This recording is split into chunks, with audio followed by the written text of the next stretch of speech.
Today on Public Eye News, avian bird flu has been detected in the Upper Peninsula and 23 are injured in Texas storms. Later, Ava Sohan will have your weather and Michael Cuddy will have your sports update. Hi, I'm Madeline Plattenberg. And I'm Brendan Ford. Thank you for joining us here at Public Eye News.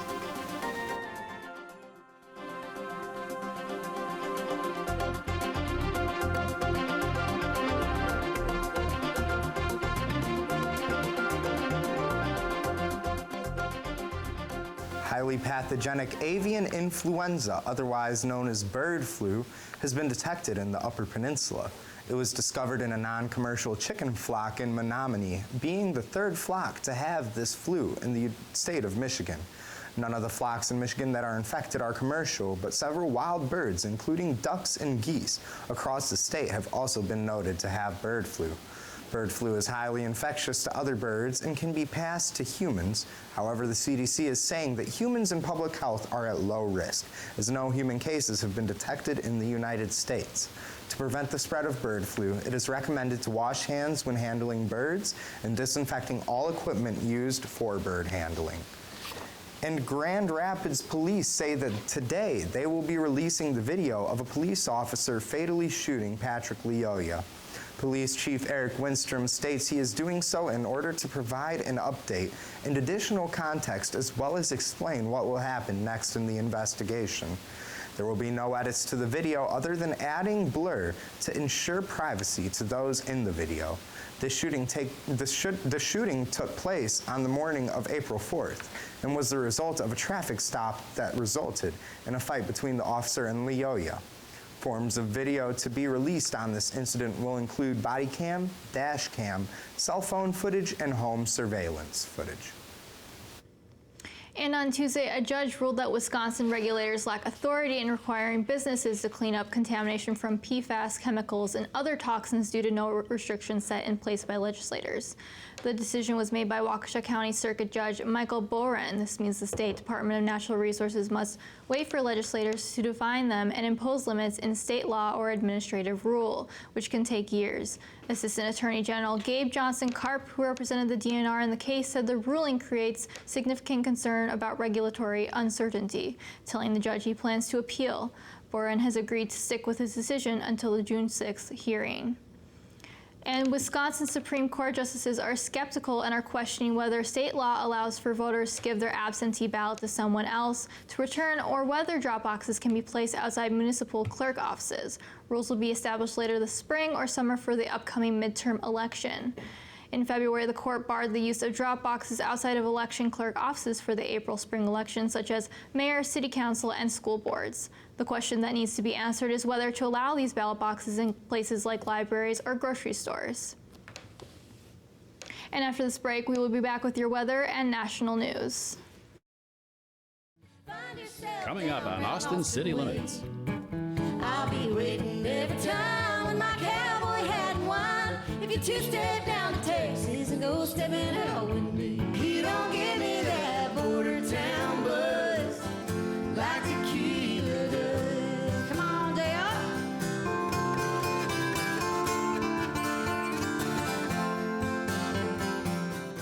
Saturday night at 11.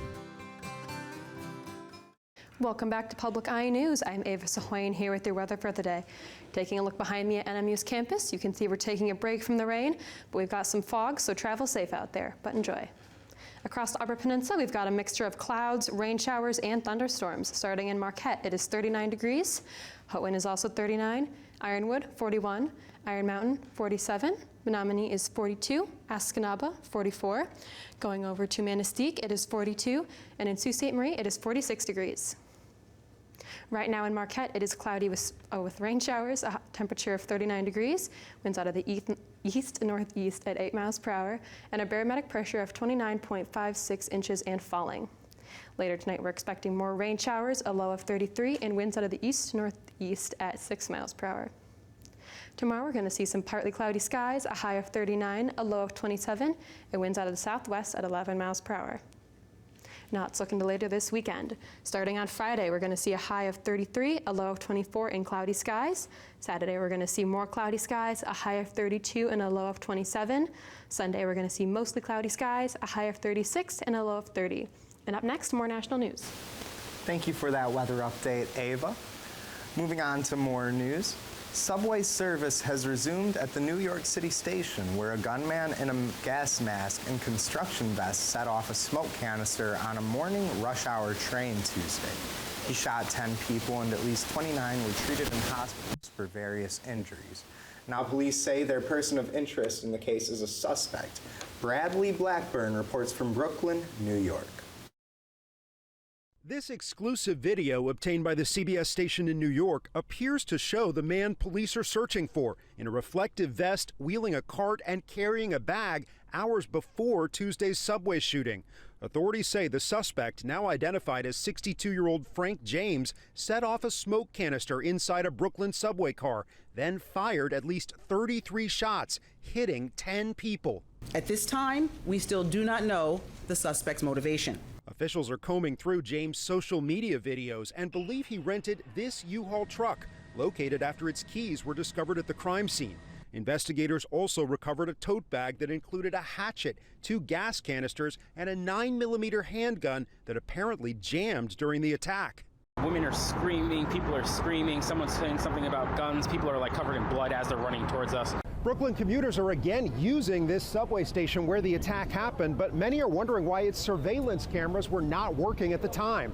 I think that in the one location by the turnstile, there was apparently a server problem, which they had been working on the day before. MTA CEO Jano Lieber addressed the security camera issues on CBS Mornings. We have 600 cameras on this one line. So the cops have been looking overnight at all of the stations, where he got on, where he might have gotten off. As the manhunt continues, New York Mayor Eric Adams says the city will now double the number of police on patrol in the subways to help commuters feel safe. Bradley Blackburn, CBS News, New York. A law passed by Texas Governor Greg Abbott requiring extra inspection of commercial trucks coming from Mexico has resulted in the closing of one of the busiest trade ports on the U.S.-Mexico border. Mexican truckers are blocking the Far Reynosa International Bridge as a protest toward this law.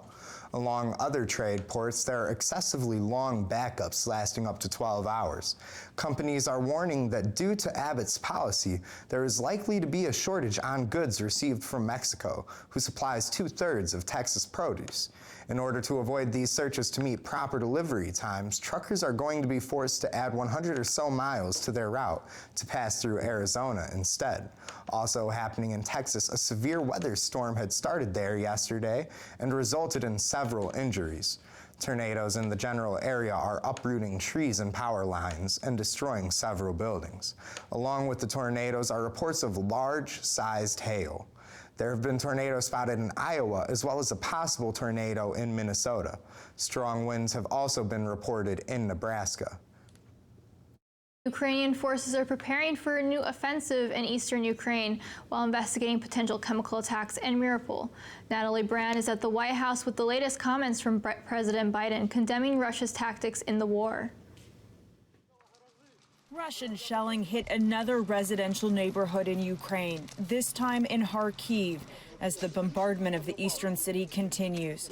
Satellite images show new deployments of Russian troops and vehicles near the border as Russia prepares to launch a new offensive on eastern Ukraine. We continue to see is Russia's reprioritization of the east and the south. In the key southern port city of Mariupol, the U.S., Ukraine, and Western allies are investigating reports Russia used chemical weapons. That includes tear gas mixed with chemical agents that would cause stronger symptoms as part of the effort to weaken and incapacitate entrenched Ukrainian fighters and even civilians as part of its campaign to take Mariupol. The mayor of the devastated city says 100,000 people are still awaiting evacuation, with Russian forces surrounding it. As the U.S. assists international partners in investigating war crimes, President Biden on Tuesday for the first time called Russian President Vladimir Putin's actions genocide. We'll let the lawyers decide internationally whether or not it qualifies but it sure seems that way to me. Ukraine's President Volodymyr Zelensky, in a tweet praising the comments, said calling things by their names is essential to stand up to evil. He also said the country urgently needs more heavy weapons. A U.S. defense official says the president is expected to sign off soon on an additional $750 million in military aid. Natalie Brandt, CBS News, the White House. After this break, Michael Cudahy will have your sports. In a globalized world where everything is connected, all it takes is a spark to set things in motion. Local heroes show how their ideas can change the world.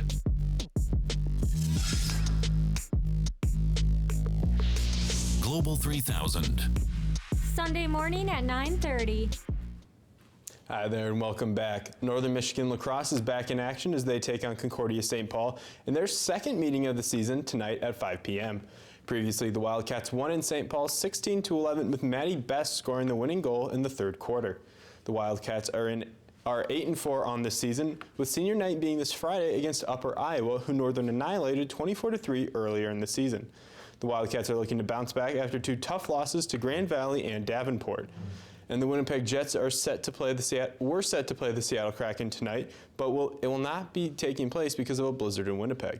But a game last night that caught a lot of people's eyes was Minnesota's body slamming of the Edmonton Oilers 5-1, and specifically Evander Kane. Freddie Gaudreau scored the first highlight goal of the night as he danced around Mikko Koskinen for an early goal. Kevin Fiala then scored twice and set a career high in goals and now sits at 26 on the season. Ryan Hartman also added 2 goals on the night. Kyler Yamamoto of the Oilers threw a cheap cross-check on Matt Zuccarello, to which Kirill the Thrill $dollar Bill Kaprizov came to his teammates' defense.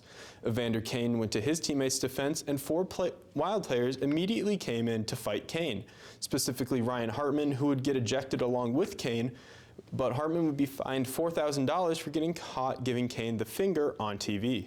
And the Minnesota Wild will be in the playoffs for just the second time in 18 years. Karl Anthony Towns fouled out of the game with just 7 minutes left and his team down, but D'Angelo Russell stayed calm and led his offense, with Patrick Beverley locking up Reggie Jackson and his former team. Anthony Edwards also announced his presence to the NBA, dropping 30 points. The Timberwolves were criticized for their celebration after the victory, with LeBron James, who didn't even make the play-in tournament with the Lakers, tweeting 10 laughing emojis, and Kyle Kuzma, who also isn't in the play-in tournament, tweeting that Minnesota just won the chip. As a Wolves fan this time of year, I'm used to seeing where we'll be picking in the top 5. This year, I'm hoping the Wolves can take down the Grizzlies in 5. And I hear you got one more sports story for us, Madeline? Yeah. Major League history was made. Alyssa Knockin made Major League history after becoming the first Major League Baseball female coach on the field during a regular season game in a 13-2 win over San Diego. After Antone Richardson was ejected from the field, the San Francisco Giants needed her to coach first base in the 3rd inning. There was a warm ovation from the crowd at Oracle Park after the announcement, and Eric Hosmer, San Diego Padres first baseman, gave her a congratulatory handshake.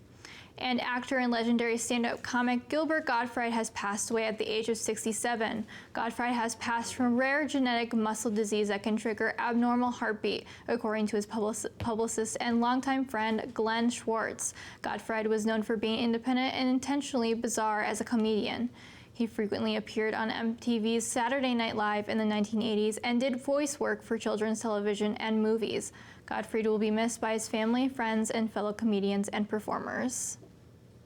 And that's all the time we have for you today. Thank you for tuning into Public Eye News. I'm Michael Cudahy. And I'm Madeline Plattenberg, and we'll see you tomorrow.